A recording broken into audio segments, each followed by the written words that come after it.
Hey folks, this is Rob from Learn by the Drop at learnbythedrop.com.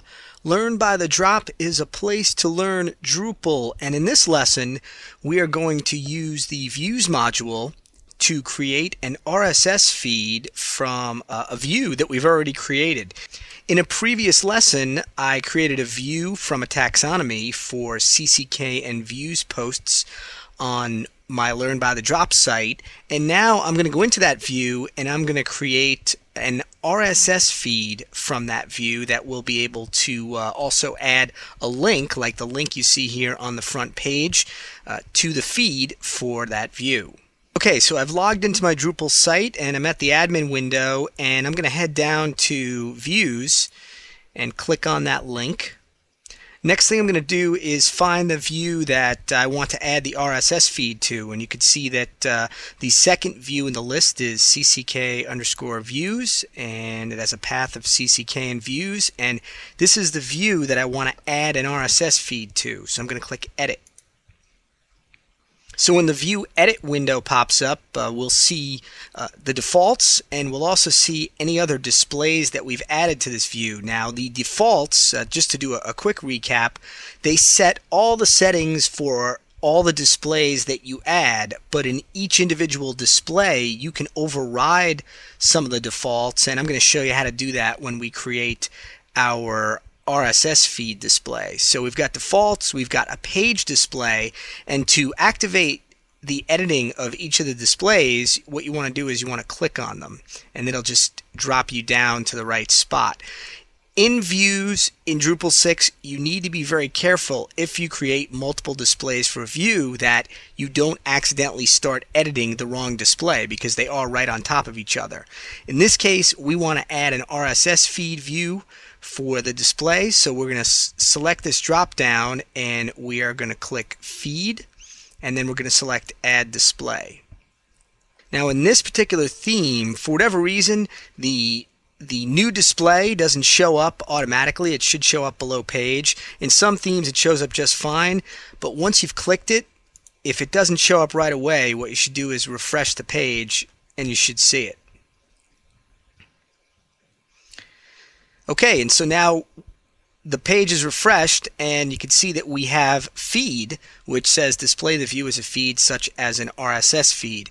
Now what you want to do once you've added this new display is you want to start reviewing it for any special settings that are related to that display, and also change any of the defaults, because this will inherit all of the defaults that you've set up in the defaults section up here on top. So let's come down here, and we can change the name if we like.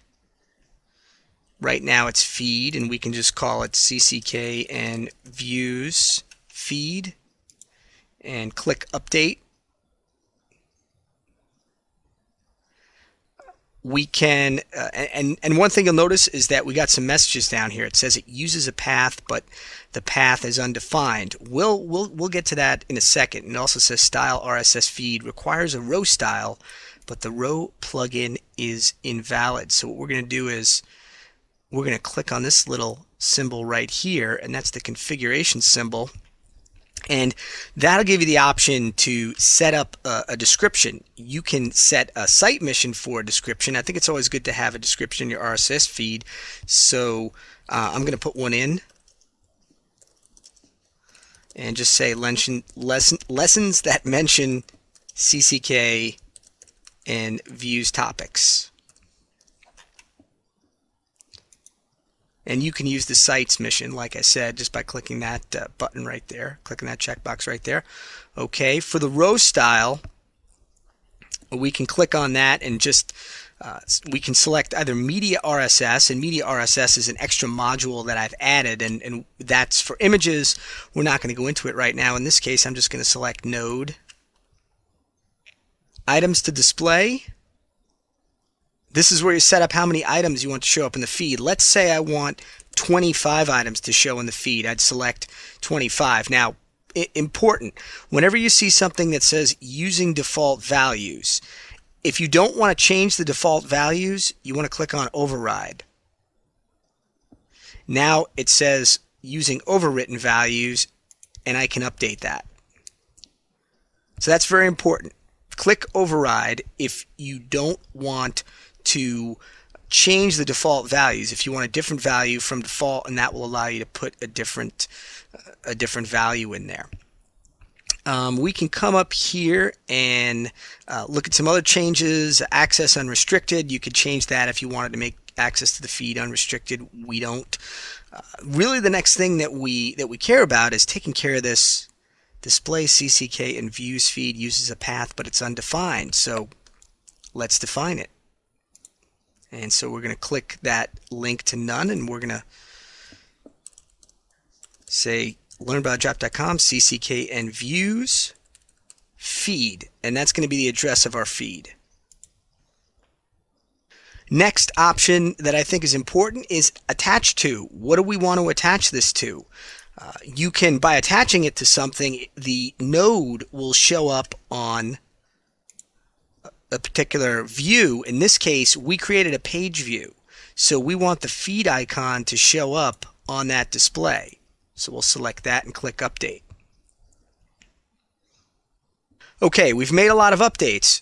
Just so you know, all of these times you click the update button, it doesn't save the settings. So what we want to do right now is we want to make sure we save it so that those settings are locked in. Next thing that we could do is we can go down, now that that's been saved, and we can preview it. And we would select display, CCK and views feed, and click preview. And what this basically does is this shows us raw XML here.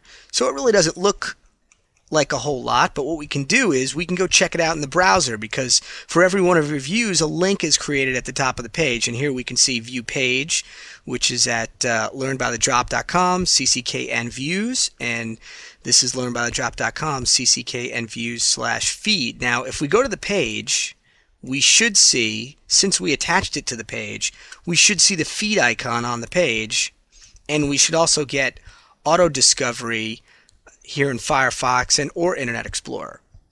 So we can see that, subscribe to this page, and if we scroll to the bottom, we should see the feed. So let's click on that.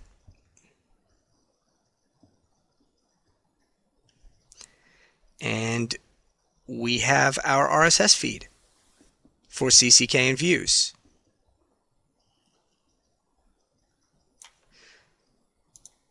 Pretty simple, only took a few minutes, but now we've created an RSS feed from an existing view.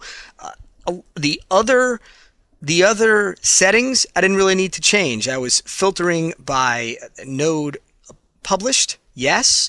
I was including the taxonomy terms views and CCK, and then I was sorting by the created date. Now I can also come down here and look at my page as well and click preview. And here you can see my page values. Important thing with the feed is you want to make sure that the title is correct.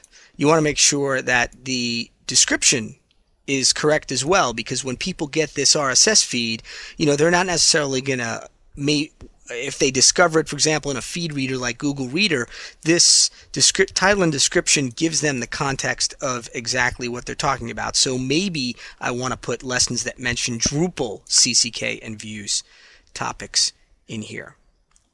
And that's all I need to do. If I want to create a feed for my CCK and views, I've attached it to the page. And so we've got that auto discovery. And it's pretty simple. Well, and that's going to be it for this lesson. A very quick lesson here at Learn by the Drop. Thanks for watching. Head over to the site at learnbythedrop.com for lots more Drupal learning videos and also Drupal learning posts, as well as my beginner's guide to Drupal download, which will be very helpful for people who are new to Drupal. Thanks for watching.